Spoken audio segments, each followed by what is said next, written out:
When Hernán Cortés landed in Mexico in 1519, he brought fewer than 600 soldiers. He didn't need more. He brought smallpox instead, a virus that would kill up to 90% of the people already living there across an entire continent before a war could even really begin. This is the story of the deadliest killer in the history of the Americas. It was invisible, it was airborne, and it conquered more land and more people than any empire in human history ever did. Smallpox wasn't new. Scientists have found smallpox-like scarring on Egyptian mummies over 3,000 years old, including on the body of Pharaoh Ramses V. For most of recorded history, it moved quietly through Europe, Asia, and Africa, killing roughly 3 in 10 people it infected. Brutal, but familiar. Entire societies had over centuries been quietly filtered by this disease until a kind of population-wide resistance built up. Children who survived it carried immunity for life. In some ways, smallpox had already spent its worst power on the Old World long before 1519.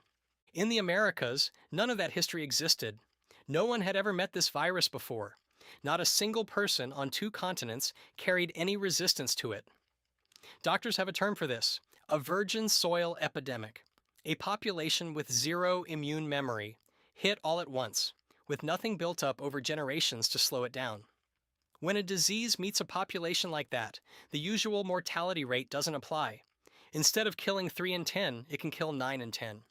In 1520, smallpox reached the Aztec capital, Tenochtitlan, one of the largest cities on Earth at the time.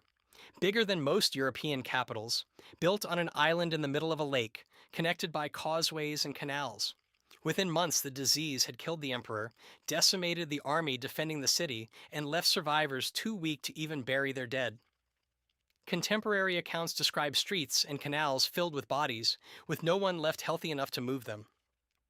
The chain of command inside the empire collapsed almost as fast as the population did.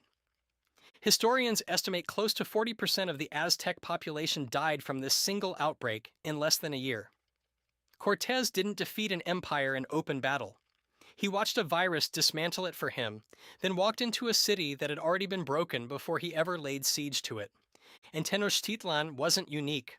It was the first domino. The virus moved faster than any army could march. Trade routes, rivers, and footpaths carried it far ahead of any European expedition, village to village, tribe to tribe, continent to continent. In many documented cases, entire communities were wiped out by a disease before they ever saw a single European face. Explorers arriving decades later sometimes found abandoned villages and untended farmland, with no idea that a pandemic, not abandonment, was the cause. The mortality numbers, tribe by tribe, are almost impossible to process. Around 38% of the Aztec population, half of the Huron, Iroquois, Cherokee, and Catawba, 2/3 of the Omaha and Blackfeet, 90% of the Mandan, and the Taino, the very first people Columbus encountered in 1492, were all but wiped out completely within a few generations, to the point that entire language groups and ways of life simply disappeared. This didn't happen once and end.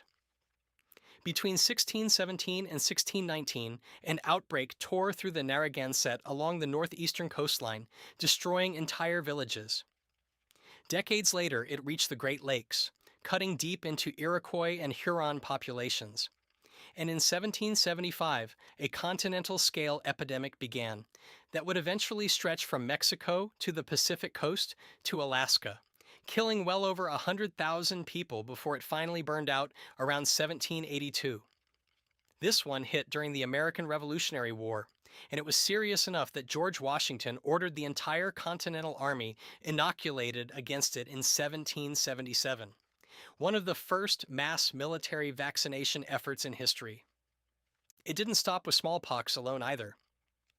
Decades after the initial outbreak, a second epidemic called coccolistly swept through the same region of Mexico, killing millions more and compounding a population that had never been given time to recover between waves. Wave after wave, the same pattern repeated: a virgin population, a fast-moving pathogen, and almost no time to adapt or rebuild. Across the 2 centuries following European contact, estimates suggest the indigenous population of the Americas fell by as much as 90%, from tens of millions of people down to a few million. Some regions were hit even harder. The Mexican Valley alone saw its population fall from over 20 million to under 2 million in less than a century, a drop that historians still struggle to fully put into words. Nothing else in recorded human history compares to that scale of loss.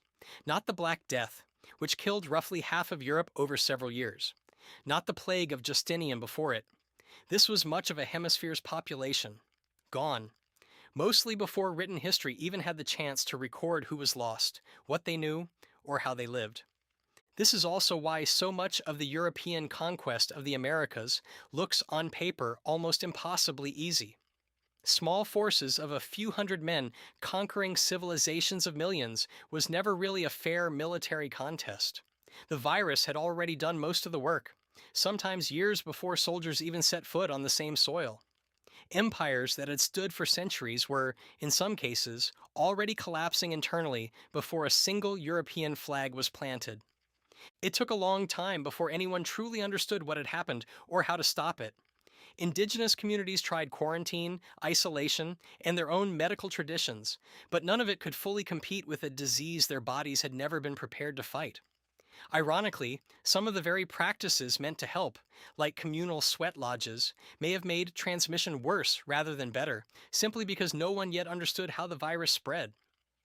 The turning point didn't come until centuries later, with the development of vaccination in the late 1700s and its slow spread across the Americas through the 1800s. Even then, smallpox kept killing on a massive scale worldwide. An estimated 300 million people in the 20th century alone, more than both world wars combined. And then, in 1980, something happened that has never happened with any other human disease before or since. Smallpox was declared completely eradicated from the planet. Every case of it, everywhere, gone for good. It remains the only human infectious disease ever fully wiped out. Through deliberate effort, a global vaccination campaign that took decades, crossed every political border, and succeeded in a way war never could. It's worth sitting with what that really means. The same disease that helped collapse empires without a single battle was, centuries later, defeated without one either. No treaty ended it. No army enforced it.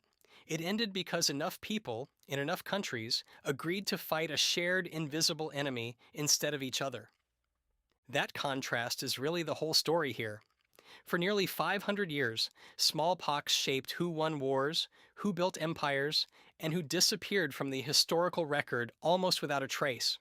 It didn't care about borders, armies, or crowns. And in the end, the only thing that ever actually beat it wasn't a stronger empire. It was cooperation on a scale the world had never managed before. No cannon did this. No army did this. A virus nobody could see traveled faster than any conquistador ever could, reshaped 2 entire continents before the first real battle was ever fought, and, centuries later, became the one disease humanity finally learned how to defeat completely.